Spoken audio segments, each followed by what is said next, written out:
Je suis mort le soir où Paris pleuvait des larmes acides, mon corps se tordant sur le bitume froid de la Seine, une balle logée dans ma tempe droite comme un saut final de trahison.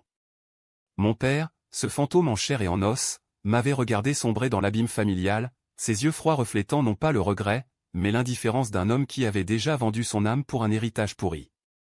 Et maintenant, dans un sursaut cosmique que je n'ose qualifier que de malédiction divine, je respire à nouveau l'air vicié de ce monde, mon cœur battant à l'unisson du tic-tac impitoyable qui précède la chute 3 ans en arrière, avant que le couteau ne s'enfonce dans mon dos. La première chose que je sens, c'est l'odeur, celle du tabac froid et du vin renversé dans l'appartement haussmannien de mon oncle, rue de Rivoli, où tout a commencé.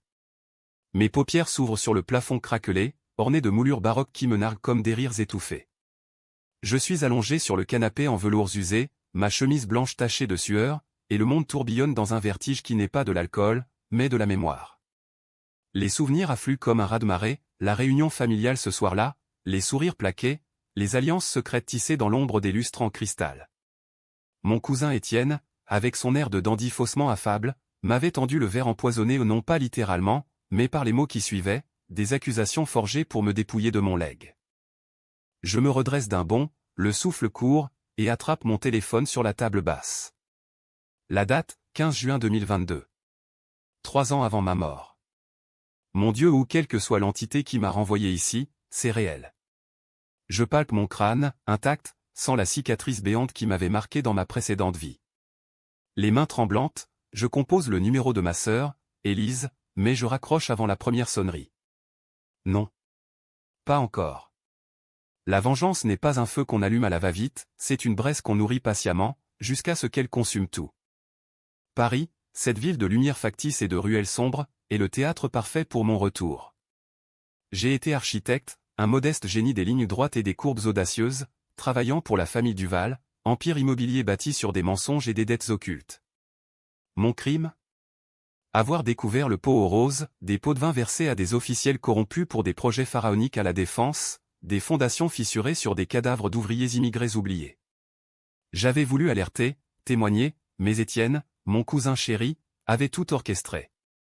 Il m'avait piégé avec de faux documents, me faisant passer pour le traître, le voleur. Mon père, Henri Duval, n'avait rien dit. Pire, il avait hoché la tête en silence quand les flics m'avaient emmené, menottes au poignet, sous les flashs des paparazzi. Maintenant, je suis de retour, et je sais tout. Chaque murmure, chaque regard fuyant. La première étape, infiltrer à nouveau, sourire aux lèvres, poignard dans la manche. Je me lève, enfile mon manteau Burberry usé aux vestiges d'une vie aisée qui n'était qu'illusion et descends les escaliers en marbre qui grincent comme des avertissements. Dehors, la nuit parisienne m'enveloppe, l'odeur de croissants brûlés des boulangeries fermées, le ronron des scooters sur les pavés mouillés. Je marche vers le métro, ligne 1, direction Champs-Élysées, où la famille se réunit ce soir pour célébrer l'anniversaire de ma tante Marguerite. Ironie du sort, c'est là que tout a basculé la première fois.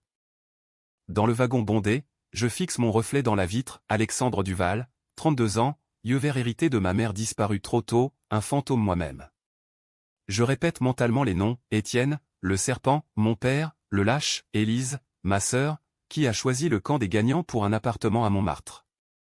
Et puis il y a le secret enterré, la mort de ma mère, pas un accident de voiture comme on l'a dit, mais un suicide forcé après que la famille l'ait brisé pour ses dettes de jeu. J'ai fouillé, dans ma vie précédente, avant qu'il ne m'abatte comme un chien. C'était Étienne qui avait fourni les cartes, les prêts usuraires. Tout pour consolider l'empire. À la sortie du métro, l'air est chargé d'électricité où une tempête gronde au loin, comme si les cieux eux-mêmes sentaient mon retour. Je pousse la porte du Fouquet's, ce bastion de la bourgeoisie parisienne, où les serveurs en smoking glissent comme des ombres. La salle privée est au fond, rire fin, cliquetis de coupes de champagne d'Homme Pérignon. Et là, ils sont tous, mon père, voûté dans son fauteuil roulant précoce, ses yeux bleus voilés par la cataracte naissante, Étienne, en costume Armani impeccable, entouré de ses courtisanes en Louboutin, Élise, radieuse dans sa robe Chanel, ignorant encore le rôle qu'elle jouera dans ma chute. Alexandre. Mon garçon, s'exclame mon père, sa voix rauque comme du gravier. Il tend une main tremblante, et je la serre, sentant les veines saillantes sous la peau parcheminée. Dans ma tête, les images défilent, lui, signant les papiers qui me ruinent, son silence assourdissant quand Étienne me traite de fils ingrat. Bon anniversaire, tante Marguerite, dis-je, embrassant sa joue poudrée. Elle rit, un tintement de cristal, mais ses yeux de fouine scrutent déjà mon humeur. Je commande un whisky sec, et pendant que les toasts fusent, je commence à tisser ma toile. Une remarque anodine sur les projets à la défense, j'ai entendu dire que les fondations posent problème. Des rumeurs de corruption. Les sourires se figent. Étienne tousse, Élise détourne le regard. La nuit avance, et je sens la tension monter comme une marée. Après le dîner, dans les jardins attenants, sous la pluie fine qui perle sur les feuilles des marronniers, je confronte Étienne seul à seul. Cousin, as-tu déjà pensé que le passé pourrait nous rattraper? Il ricane, allumant une gauloise. Le passé? C'est pour les faibles, Alex. Toi et moi, on construit l'avenir. Oh, comme il se trompe. Dans ma vie précédente, c'est ici qu'il m'a glissé le premier indice falsifié, un USB dans ma poche pendant que je dormais ivre. Cette fois, je le vois venir. Quand il pose sa main sur mon épaule, feignant la camaraderie, je recule d'un pas à pas ce soir, Étienne. Pas cette fois. Il fronce les sourcils, mais je souris, un sourire de loup. La pluie s'intensifie, et Paris, cette putain de sirène, murmure ses secrets à mon oreille.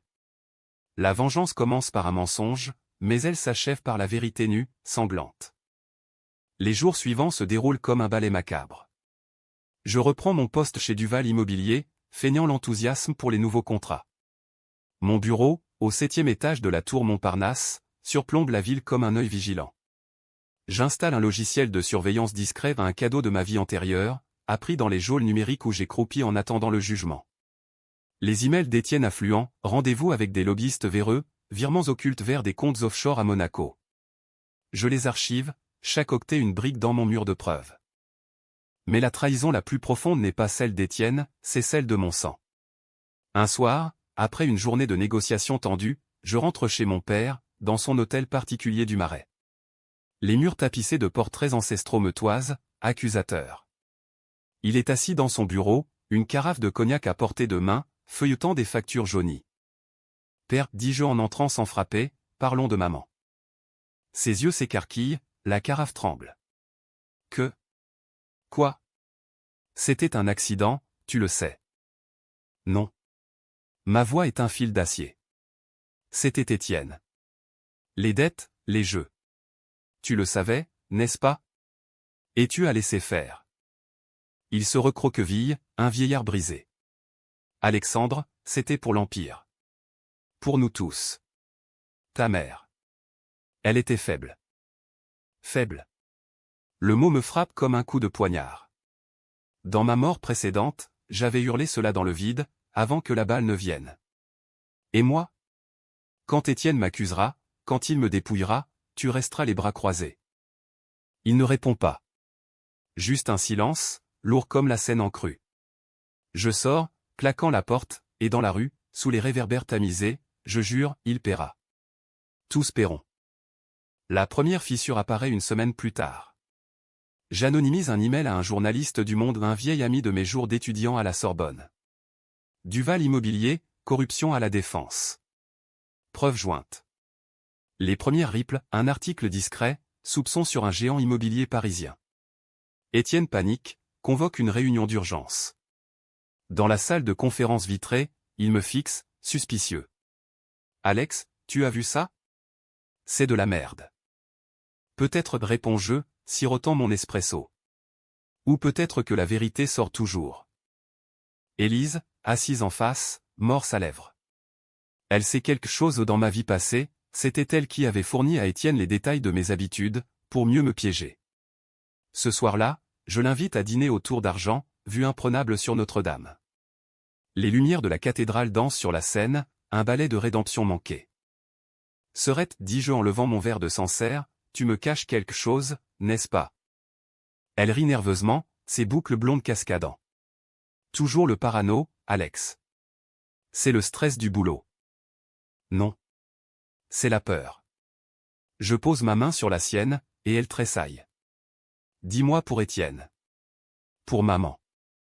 Les mots sortent en torrent, les nuits où elle l'a vu falsifier des documents, son silence acheté par une promotion. Je n'avais pas le choix, Alex. L'Empire. C'est tout ce qu'on a. Je hoche la tête, feignant la compassion. Mais intérieurement, la braise s'embrase. Elle est complice. La famille est un cancer, et je suis le scalpel. Les mois passent en un tourbillon de manigances. Je sabote subtilement un appel anonyme aux autorités fiscales, des fuites vers le Figaro. Les actions de Duval chutent, les investisseurs fuient comme des rats d'un navire coulant. Étienne contre-attaque, m'accusant ouvertement lors d'un gala au Louvre. Mon cousin est instable, déclare-t-il au micro, un danger pour l'entreprise. Le scandale éclate. Les flics débarquent à mon bureau, perquisition. Mais cette fois, je suis prêt, mon avocat, un requin de la place Vendôme, brandit les vraies preuves. Étienne blêmit quand les menottes claquent à ses poignets. Traître, hurle-t-il. C'est toi. Non, murmure mon père depuis son fauteuil, voix brisée. C'est nous qui l'avons trahi. Le procès est un cirque, flash, témoignage larmoyant, révélation sur la mort de ma mère, un suicide maquillé, avec des lettres forgées. Élise craque sur le stand, avouant tout. Mon père, rongé par le remords, témoigne contre son propre frère. J'ai vu mon fils se noyer, et je n'ai rien fait. Mais la vengeance n'est pas finie. Dans l'ombre, j'ai un dernier coup, les comptes offshore, vidés discrètement vers des associations pour les familles d'ouvriers morts sur les chantiers Duval. L'empire s'effondre, Paris murmure la malédiction des Duval. Pourtant, le twist vient la nuit avant le verdict final. Mon père m'appelle, voix chevrotante, Alexandre, viens. J'ai quelque chose à te dire. Dans son bureau, entouré de flammes dans la cheminée, il me tend une enveloppe jaunie. Ta mère n'est pas morte par suicide. C'était moi. J'ai trafiqué les freins. Pour les dettes. Pour Étienne. Le monde s'arrête. Mon père, le lâche, le monstre. Pas Étienne seul, mais lui, le sang de mon sang. La rage monte, un volcan. Je sors le revolver, celui de ma mort précédente, récupéré dans les archives familiales. Pourquoi me dire ça maintenant? Pour que tu me tues, souffle-t-il. Libère-nous. Les doigts sur la détente, Paris hurle dehors sirène, puis. Je tire. Pas sur lui, mais dans le mur, près de sa tête. Il s'effondre, pleurant. Pardon, mon fils. Je pars, laissant l'empire en cendres. La vengeance est douce amère, Étienne en prison, Élise brisée, mon père un fantôme vivant. Moi? Je vis, mais dans l'ombre. Paris m'a vu renaître, elle me verra peut-être tomber. Mais pour l'instant, la scène coule, indifférente, et je respire son air vicié, libre.